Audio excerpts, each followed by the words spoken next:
There's a whole history. They started building the park. They started trucking in mud. Well, not trucking, but they had a little train that came in from the bay and brought mud from the bay to add the mud to the sand so they could plant things in the park. Have they closed off areas of the park now? Part of Middle Drive they did close off, which was planned for, but I'm not sure people go in there very much. It was supposed to be for bike riding, but people go up near the museums when they want to bike ride, so. Is this going to affect the windmills as well? It's right next to the windmills. So you restore a historic windmill, you spend millions of dollars, and then you put modern sports lighting right next to it. It doesn't make sense. And do you think that this is doable? Do you think that we can actually stop this project from Absolutely, going through? absolutely. Because it seems like our public officials really haven't been listening. So hi, this is San Francisco Liberal Buzz, and we've been talking about the planned soccer stadium for Golden Gate Park, which is going to include fake grass, fake lighting. It's going to be at the western edge by the ocean near the Dutch windmills, is it? Yes, that's correct. And we are fervently against this project. But despite all the noise people have made against it, they still voted 4-0, and even at the appeals they voted unanimously to go forward with the project. So where are we now with it?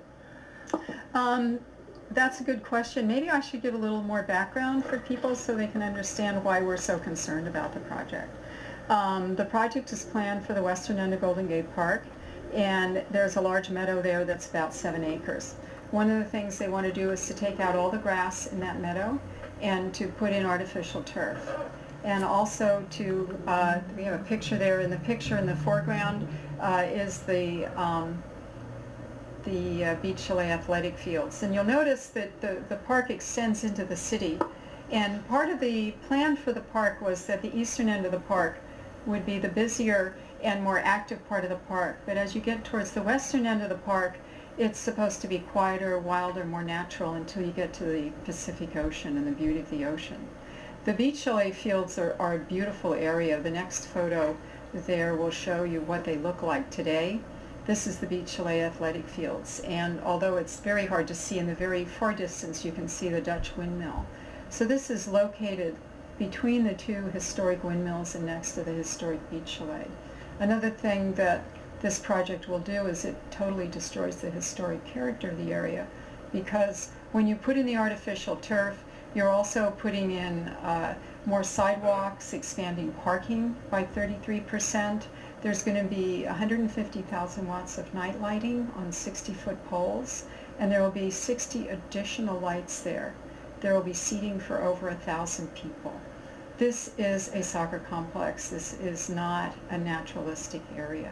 Have they planned for that many people parking around in the area? Well, that's another thing. They're going to bring in more people. So Ocean Beach, on a good day, the parking lot's packed already. So we're going to have even more people out there. The next picture shows the planned project. Oh dear, there we go. This project, you can see how rectilinear it is. So we completely destroy. As you can see in the drawing here, which is done by the people who want to do the project, that is over 7 acres of artificial turf. And what they do is they take out the topsoil and they put in a foot of gravel. They put in plastic carpet. And for this project, they're putting in ground up old tires. The white areas you see are concrete. To give you an idea, scale, the center sidewalk is 30 feet wide. And then there's sidewalks all around, and there's almost an acre additional concrete in addition to the expansion of the parking lot. The next picture will show the lights. The lights are going to be 60 feet tall. I call this the War of the Worlds photo. And they're twice as tall as the trees that separate the project from the beach, because at the beach the trees are all trimmed by the wind. They're not going to get any taller. So when you go out to Ocean Beach, you're going to see these lights, and the last picture that is on there will give you a little bit of a location for people who are not too familiar with what happens out at Ocean Beach. So this is at Ocean Beach looking back at the Beach Chalet restaurant, and that was a beautiful night when there was a full moon coming up. And where I've written 150,000 watts of light, that's where the lights are going to be for the soccer fields. So when the moon sets, it'll just look kind of like, it won't look like that anymore. When you come out to watch the sunset, or people have fire rings on the beach in the dark, and people also stargaze. Land's End is one of the premier stargazing places in the Bay Area. And so this will have an impact on all of this, and just on people's experience of the area as a beautiful wild area. Will be completely destroyed. Just so someone can play a game that a mule could play. Well, we support youth soccer, and Yeah. we'd like the fields to be renovated with grass for youth soccer, but the Yeah. artificial turf, and Noreen will talk a little bit about habitat, destroys habitat, and the lighting also does, and it destroys the beauty of the area for everybody who visits. Thousands of people visit this area every year, and many people come out in the evening. They do. They do. It's a beautiful place to go any time of day, really. Mm-hmm. I enjoy it myself. I've been going there since the early 50s, since the mid-50s, and I can't imagine it. The carousel being gone, or any of it. I can't imagine it. I mean, the Japanese tea garden, a lot of it. I just can't imagine them privatizing so much of our common space. And that is part of what is going on here. The lighting is really for the adult soccer leagues, and I think it's great adults play soccer, but if they have members from out of town, then they pay a higher fee into the city.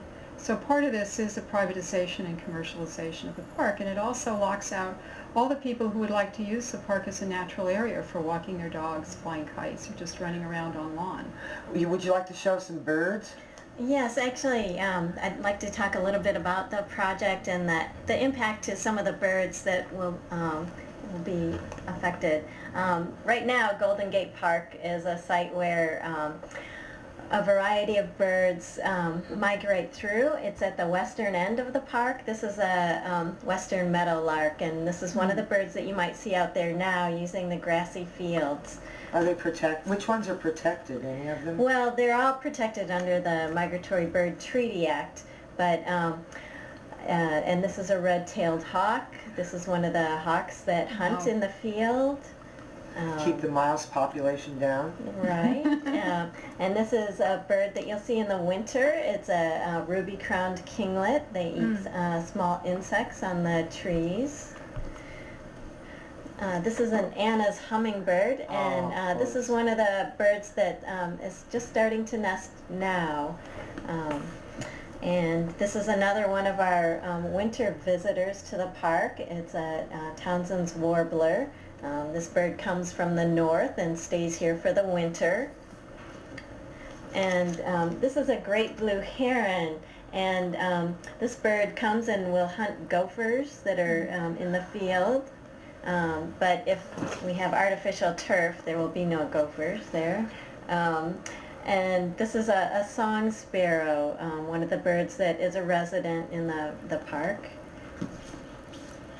This is a killdeer, and you'll hear that bird. It flies at night and makes the call, killdeer, killdeer. And this is one of the birds that you might see in the summer. It's a goldfinch, American goldfinch. And a northern flicker is one of the woodpeckers that we see in Golden Gate Park. It makes cavities in the trees that other birds use for nesting. And the site of this proposed project is very problematic for birds because it's right at the western end of the park near Ocean Beach, and many birds use that as a pathway. It's called the Pacific Flyway, which is a major migratory route for birds in the spring and the fall. Sure. And so with all of this lighting, many birds can be drawn off course, and especially on the foggy nights that we have that are very frequent, that there will be this large sky glow, and birds can be drawn off course. There have been scientific studies that have shown that. And the elimination of the grass fields will be the equivalent of laying asphalt or concrete. I mean, basically it will destroy all of that habitat. Today the birds are eating insects and a variety of things from the grasses, the seeds, and that will all be gone when they put the artificial turf down. So the lighting will impact the birds because the lights will be on until 10 p.m. and so the birds that normally nested in the area, that will impact their ability to rest and sleep and raise young. And so this is just a very bad project in terms of wildlife. You know, people come to the park to enjoy listening to the birds sing and to view the birds, but this will be a large habitat loss if this project proceeds. Mm-hmm. Isn't there an impact with predators also if you have lighting at night? I remember reading something about that. Actually, you know, some areas will be lit up, and so it will be easier to see where cavities are, where birds would nest inside, or you know, other species will stay away because it's so lit up. You know, normally they're nocturnal creatures, and those creatures will not want to use that area. And in fact, with the lighting, there's something. The project proponents say that because the lights are shielded, which means they have a cap that comes down, that there won't be much light spill from the sporting lights. But what they don't talk about is the fact that there will be reflection off of the artificial turf, and it'll be 10 to 20 times brighter than it is now. And when we have a marine layer, of course we never have fog in the western part of San Francisco, but when we have the fog, it's like little tiny mirrors, and the light it's just going to be this glowing cloud over the park. So now where you have the beauty of the depth of the darkness and also the habitat, the lights will glow out there. Well, of course, birds have a biological cycle like everybody else. Nobody wants it to be light all 24 hours a day, or would you want it light 24 hours a day where you were trying to sleep? Mm-hmm. Yeah, so it's just people being short-sighted, not thinking of wildlife here. And so what do we have to do to stop this? Well, we have alternative. First of all, we have alternatives we've proposed. There are other parts of the city where you could modify the fields to get more hours of play. We like the grass fields at Beach Chalet to be fixed up. I'm a landscape architect, and I know there are things you could do. Subsurface drainage, because it's kind of soggy out there. Can you convince them that it's cheaper to maintain the natural fields rather than artificial ones? Because artificial ones have to be replaced periodically, don't they? Artificial fields will have to be replaced within 8 to 10 years, and the reason we know that is that's how long the warranty is. And if you have a warranty, how much? Millions of dollars. So there will be over 30 acres of artificial turf fields in the city when these are completed. And we figure it'll be $6 to $8 million to replace all of them. That's the cost of one park project, $6 to $8 million. As compared to somebody who just has to mow the lawn now and then and maybe keep it watered and fertilized or whatever they do. There is an advantage, we admit, to artificial turf. You can play on it longer, and that's why we're saying if you have to do it, you pick an area that's not so sensitive to wildlife and habitat.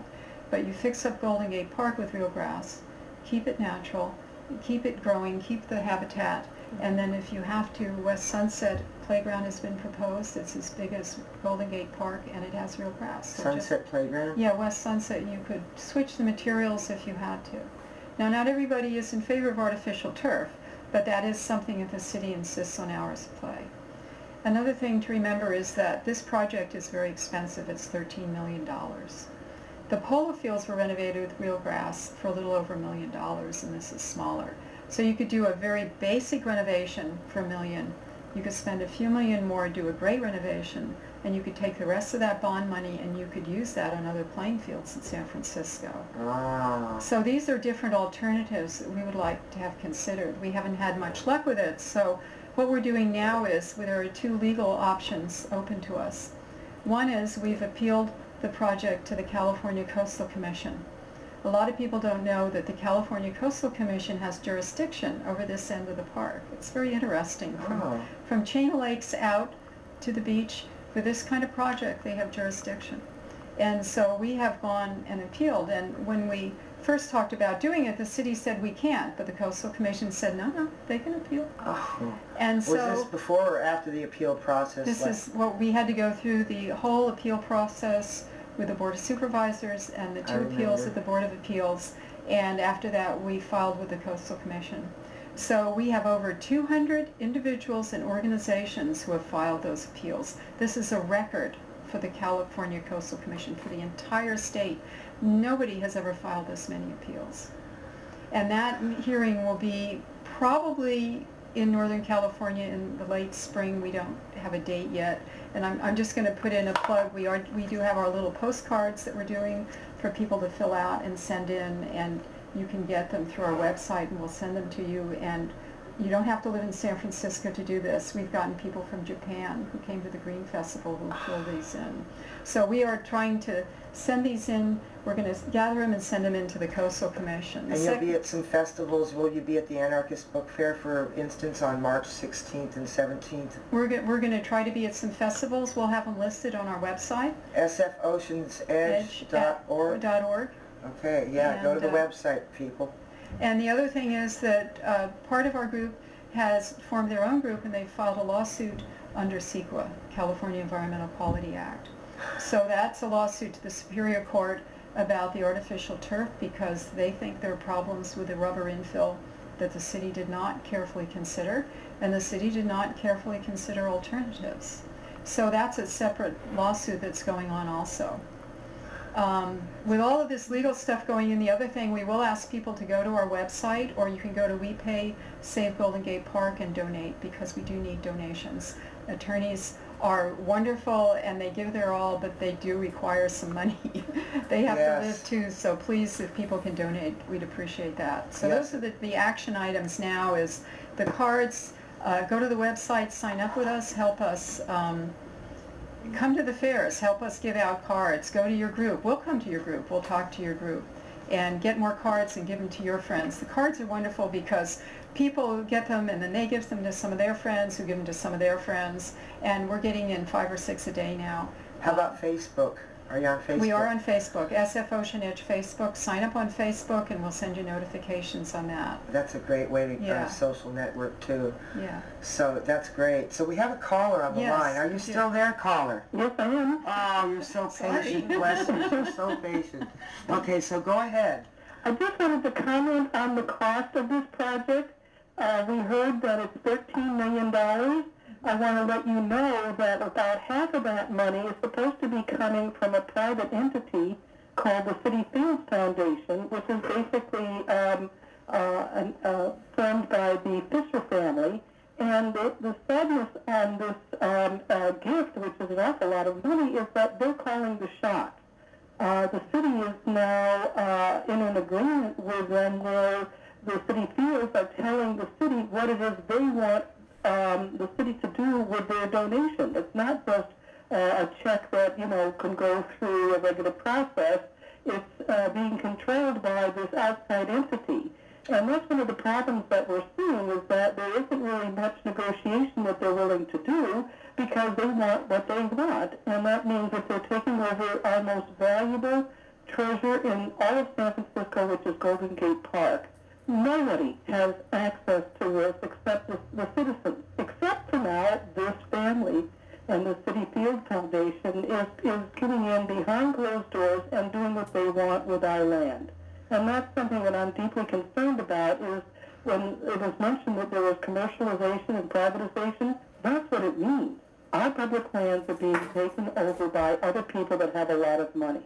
So I just want to bring that to your attention, and yes, we can do a wonderful project out there for the citizens and the kids and anybody that loves soccer with real grass, just like they have in Europe, for the real people that would like to experience the proper way of playing soccer. That's my personal opinion. Thank you so much for letting me speak with you.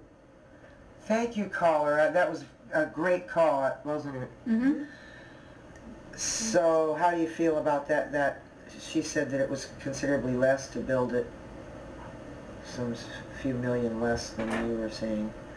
Yes, I think we can do the grass for much less and have money left over for some other amenities. Also, the last bond that was passed for West Sunset, they, strangely enough, are putting real grass there. But they have money for that. So there's money for both projects. There's money to do it right. And it's just a matter basically of switching the materials between the two parks so that we can preserve Golden Gate Park, we can preserve the historic context, we can preserve the habitat, we can preserve it as a multi-use area as described in the Golden Gate Park Master Plan, where the park is recreation but it takes place within a natural setting. And that's the overriding design concept of Golden Gate Park, and I think that's why people love it so much. Because in Golden Gate Park you go out during the day and you maybe run around on a lawn or you play ball with friends, but at night when you go home the darkness falls and it returns to nature. And that's the beauty and the gift of Golden Gate Park, and that's what we're trying to preserve. Sure, and I really thank you for that very much for being, thank you for being my guests here today. Sorry the show is so short, but remember, viewers, go to sfoceanedge.org and donate if you can. We need all the help we can get to litigate through, because there's people with deep pockets and we've got to match them. So please do what you can to help. Maybe join Facebook and like their page if you're on Facebook too. Thank you very much for this opportunity, Denise. Thank you. From the Audubon Society, we had Noreen Whedon and Catherine Howard from the SF Ocean Edge. And thank you so much for your work. We'll see you at the Anarchist Book Fair on March 16th and 17th, and there's other festivals too. Watch for them, because we'll be there with these cards, and you can fill these cards out and send them in.